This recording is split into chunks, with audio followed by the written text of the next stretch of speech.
গত 13ই ফেব্রুয়ারি 2026 তারিখ memo number সহ government of West Bengal department of youth services and sports এই যে দপ্তর এখান থেকে নোটিফিকেশন সহ একটি বিজ্ঞপ্তি জারি করা হয়েছে, যেখানে বলা হচ্ছে বাংলার যুব সাথী এই যে প্রকল্পে 21 থেকে 40 বছর বয়সীদের জন্য যে প্রতি মাসে আর্থিক সহায়তা 1,500 টাকা করে রাজ্য সরকারের পক্ষ থেকে দেওয়ার ঘোষণা করা হয়েছে।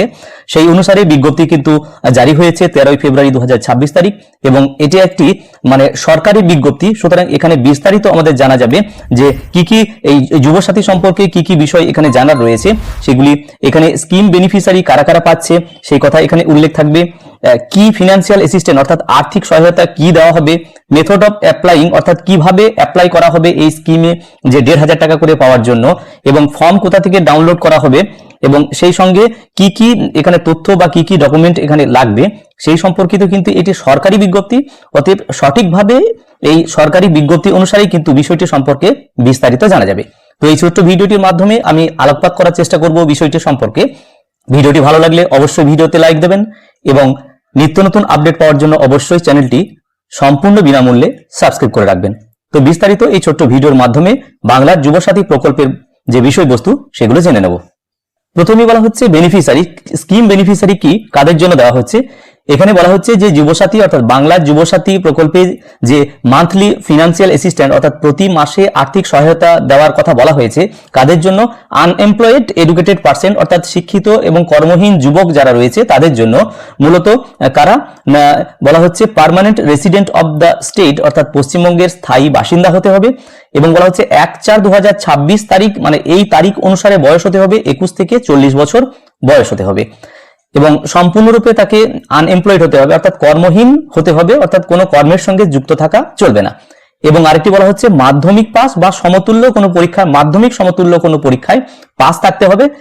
এই যে যোগ্যতা, এই যোগ্যতাধারী ব্যক্তিদের জন্য, এডুকেটেড আনএমপ্লয়েড ব্যক্তিদের জন্য বলা হচ্ছে যে শিক্ষিত কর্মহীন যুবকদের জন্য পশ্চিমবঙ্গ সরকারের পক্ষ থেকে প্রতি মাসে বাংলার যুবসাথী প্রকল্পে 1,500 টাকা করে আর্থিক সহায়তা দেওয়া হচ্ছে। এবার এখানে বলা হচ্ছে financial assistant is provided under the scheme. কি সুবিধা দেওয়া হচ্ছে? বলা হচ্ছে আধার লিঙ্কড ব্যাংক অ্যাকাউন্ট থাকতে হবে, সেই ব্যাংক অ্যাকাউন্টে ডাইরেক্ট ট্রান্সফার, ব্যাংক ট্রান্সফার অর্থাৎ ডিবিটি বলা হয় যেটা, সেই ডিবিটির মাধ্যমে আনএমপ্লয়েড ইউথ অর্থাৎ কর্মহীন যুবকদের জন্য এই আর্থিক সহায়তা দেওয়া হবে। বলা হচ্ছে ফিনান্সিয়াল বেনিফিট দেওয়া হবে প্রতি মাসে 1,500 টাকা করে। এলিজিবল আনএমপ্লয়েড অর্থাৎ যারা উপযুক্ত আনএমপ্লয়েড ইউথ অর্থাৎ কর্মহীন যুবক যারা রয়েছে তাদের জন্য এই ফিনান্সিয়াল বেনিফিট দেওয়া হবে, এবং সর্বোচ্চ ম্যাক্সিমাম পিরিয়ড অফ 5 ইয়ার্স অর্থাৎ সর্বোচ্চ 5 বছর দেওয়া হবে, এবং এর মধ্যে যদি কর্মের সঙ্গে যুক্ত হয় অর্থাৎ চাকরি পেয়ে যায় তাহলে কিন্তু এটি বন্ধ হয়ে যাবে। Method of applying for the scheme, কিভাবে অ্যাপ্লাই করা যাবে? বলা হচ্ছে যে অ্যাসেম্বলি কনস্টিটিউশন অর্থাৎ বিধানসভা কেন্দ্রে এইগুলো বিভিন্ন ক্যাম্প অর্গানাইজ করা হবে সরকারের পক্ষ থেকে। তো সেখানে এই যে স্কিমের জন্য যে ফর্ম, সেই ফর্ম কিন্তু সম্পূর্ণরূপে অর্থাৎ ফ্রি অফ কস্ট, সম্পূর্ণ বিনামূল্যে এই ফর্ম দেওয়া হবে। বিভিন্ন বিধানসভা কেন্দ্রে যে ক্যাম্প অর্গানাইজ করা হবে সেই ক্যাম্পের মাধ্যমে সম্পূর্ণ বিনামূল্যে এই ফর্ম দেওয়া হবে। অবশ্য কেউ যদি মনে করেন যে এর যে ডিপার্টমেন্টাল ওয়েবসাইট, সেই ওয়েবসাইটের মাধ্যমেও কিন্তু ফর্মকে ডাউনলোড করা হবে। এখানে ওয়েবসাইটের নাম দেওয়া আছে, এই ওয়েবসাইটের মাধ্যমে কিন্তু এই ফর্ম ডাউনলোড করা হবে। তো পরবর্তী কোনো ভিডিওতে কিভাবে ফর্ম ফিল আপ করতে হয় সেটা আমি দেখানোর চেষ্টা করব। আপনারা চ্যানেলের সঙ্গে অবশ্যই বিনামূল্যে সাবস্ক্রাইব করে চ্যানেলের সঙ্গে থাকবেন। এবার বলা হচ্ছে যে এই এলিজিবল ক্যান্ডিডেট যারা রয়েছেন তারা এটা ডিউলি ফিল আপ করে অর্থাৎ সাইন ইন অ্যাপ্লিকেশন অর্থাৎ সই করে অ্যাপ্লিকেশন ফর্ম ফিল আপ করার পর এটাকে যে অ্যাবাভ মেনশন ক্যাম্প অফিস অর্থাৎ বিধানসভা কেন্দ্রগুলোতে যে ক্যাম্প অফিস অর্গানাইজ করা হয়েছে সেই ক্যাম্প অফিসে এটা জমা দিতে হবে, এবং ফিল আপ করা যে ফর্ম সই করার পর জমা দিতে হবে। কিংবা যদি বলা হচ্ছে যে অন্য কোথাও যদি বলা থাকে, ফর্মে উল্লেখ করা থাকে, তাহলে আদার প্লেস অ্যাজ মেনশন অর্থাৎ যদি মেনশন করা থাকে বা নোটিফাইড করা থাকে যে অন্যান্য জায়গাতেও জমা দেওয়া হবে, সেখানেও কিন্তু এই ফর্ম জমা দেওয়া হবে। এইবার এখানে বলা হচ্ছে কি কি ডকুমেন্ট এখানে জমা দিতে হবে, সেই ডকুমেন্টের কথাগুলো এখানে কিন্তু বলা আছে। প্রত্যেকটা সেলফ অ্যাটেস্টেড কপি বলা হচ্ছে, অর্থাৎ যে ক্যান্ডিডেট বা প্রার্থী আবেদন করবেন ওনার কিন্তু সেলফ অ্যাটেস্টেড অর্থাৎ নিজের নাম সই করা অ্যাটেস্টেড করা ডকুমেন্টগুলোকে জমা দিতে বলা হচ্ছে। তো প্রথমেই বলা হচ্ছে যে duly sign recent passport size colour photograph of the applicant. তাহলে এখানে সাইন করা অর্থাৎ নিজের সই করা পাসপোর্ট সাইজ যে কালার ফটো, সেই ফটো অ্যাপ্লিকেন্টের যিনি আবেদন করছেন ওনার দিতে বলা হচ্ছে। আধার কার্ডের কথা বলা হচ্ছে যে আধার কার্ড জমা দিতে হবে, অর্থাৎ আধার কার্ডের জেরক্স, অ্যাডমিট কার্ড অফ মাধ্যমিক বা ইকুইভ্যালেন্ট যে এক্সামিনেশন পাস করেছে, সেই পাস করা মাধ্যমিকের বা তার ইকুইভ্যালেন্ট সমতুল্য যদি কোনো পরীক্ষা হয় তাহলে তার অ্যাডমিট কার্ডের জেরক্স, মার্কশিট এবং certificate of the educational qualification, অর্থাৎ মাধ্যমিক পাস যে করেছি বা ইকুইভ্যালেন্ট পরীক্ষায় পাস করেছি তার মার্কশিট এবং সার্টিফিকেট এখানে জমা দিতে বলা হচ্ছে। এসসি এসটি ওবিসি যদি হয় তাহলে তার সার্টিফিকেট থাকলে সেই সার্টিফিকেট সেলফ অ্যাটেস্টেড কপি এখানে জমা দিতে হবে। পরবর্তীতে আসছে ভোটার কার্ড। ভোটার কার্ডের জেরক্স করার পর তাতে নিচে সই করে, অর্থাৎ যেটাকে সেলফ অ্যাটেস্টেড কপি বলা হয়, সেই সেলফ অ্যাটেস্টেড কপি কিন্তু জমা দিতে হবে। এবার সব থেকে গুরুত্বপূর্ণ ব্যাংক অ্যাকাউন্ট।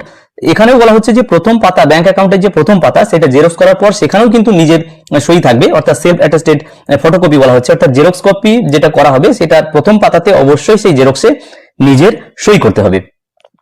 এবং যে অ্যাকাউন্ট দেওয়া হবে সেই অ্যাকাউন্ট নাম, অ্যাকাউন্ট নাম্বার, ব্যাংকের যে address, IFSC code, MICR number, এগুলো যেন পরিষ্কারভাবে উল্লেখ করা থাকে। ওই ব্যাংকের যে প্রথম পাতার জেরক্স যেটা নিজে সই করে দেওয়া হচ্ছে সেটাতে যেন এইগুলো উল্লেখ থাকে, অর্থাৎ অ্যাকাউন্ট হোল্ডার যিনি প্রার্থী তার নাম, অ্যাকাউন্ট নাম্বার এগুলো যেন পরিষ্কারভাবে উল্লেখ থাকে, IFSC code, MICR, bank address এগুলো যেন পরিষ্কার উল্লেখ থাকে। এরকম ওলা একটা ফার্স্ট পেজের মানে ব্যাংকের প্রথম পাতার বইয়ের যে প্রথম পাতার জেরক্স নিজের সই করে অ্যাটেস্টেড করে দিতে বলছে। সেই সঙ্গে বলা হচ্ছে ক্যান্সেল চেকের কথা। এখানে বলা হচ্ছে যে ওই অ্যাকাউন্টের সঙ্গে যদি চেক থাকে তাহলে সেই ক্যান্সেল চেক ব্যাংকের সেটাও এখানে দিতে হবে।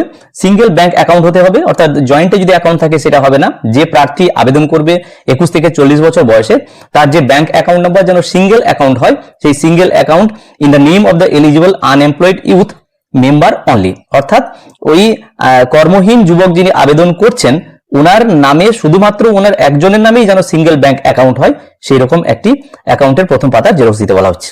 এবার ওই ফর্মের সঙ্গে হয়তো একটা পার্ট থাকবে যেখানে self declaration by the applicant to the effect, অর্থাৎ সেলফ ডিক্লারেশন নিজেই কিছু বিষয় রয়েছে যেগুলো নিজেকে ঘোষণা করে দিতে বলা হচ্ছে যে আমি পশ্চিমবঙ্গের স্থায়ী বাসিন্দা এবং আমি যে এই মান্থলি অ্যাসিস্ট্যান্ট যেটা নিচ্ছি আমি অন্যান্য কাজের সঙ্গে আমি যুক্ত নই। এই যে বিষয়গুলো এইগুলোকে সেলফ ডিক্লারেশন দিতে বলা হচ্ছে। এবং আমি যদি কোনো পরে যদি কোনো কর্মের সঙ্গে যুক্ত হয় তাহলে আমি এটা ইনএলিজিবল হয়ে যাব, অর্থাৎ আমি এটা আমার বন্ধ হয়ে যাবে। এইসব বিষয়গুলি কিন্তু ঘোষণা আকারে দিতে বলা হচ্ছে। আমার মনে হয় ফর্মের হয়তো একটা পার্টই থাকবে সেলফ ডিক্লারেশন পার্ট। তো আগামীতে ফর্মটা আসার পর ফর্মটা কিভাবে ফিল আপ করতে হয় সেই সম্পর্কে আমি বিস্তারিত দেখানোর চেষ্টা করব। আপাতত কিছু গভর্নমেন্ট প্রসেস রয়েছে। এটা অ্যাপ্লিকেশন যে ফিল আপ করার পর verification of the applicant, sanction of application, এই অ্যাপ্লিকেশন গুলো কিভাবে স্যাংশন করা হবে, এই বিষয়গুলো সরকারি যে বিষয়গুলো রয়েছে এইগুলো কিন্তু পরবর্তীতে সরকারিভাবে বিবেচনা করা হবে। সুতরাং এই ভিডিওটির মাধ্যমে আমি পরিষ্কারভাবে দেখানোর চেষ্টা করলাম যে বাংলার যুবসাথী প্রকল্পের যে নোটিফিকেশন বা সরকারি বিজ্ঞপ্তি দেওয়া হয়েছে সেখানে বিস্তারিত কোন কোন বিষয়গুলি উল্লেখ রয়েছে তা পরিষ্কারভাবে এবং সম্পূর্ণ বিস্তারিতভাবে এখানে আলোচনা করার চেষ্টা করলাম। ভিডিওটি প্রত্যেককে দেখার জন্য ধন্যবাদ। প্রত্যেকে ভালো থাকুন, সুস্থ থাকুন।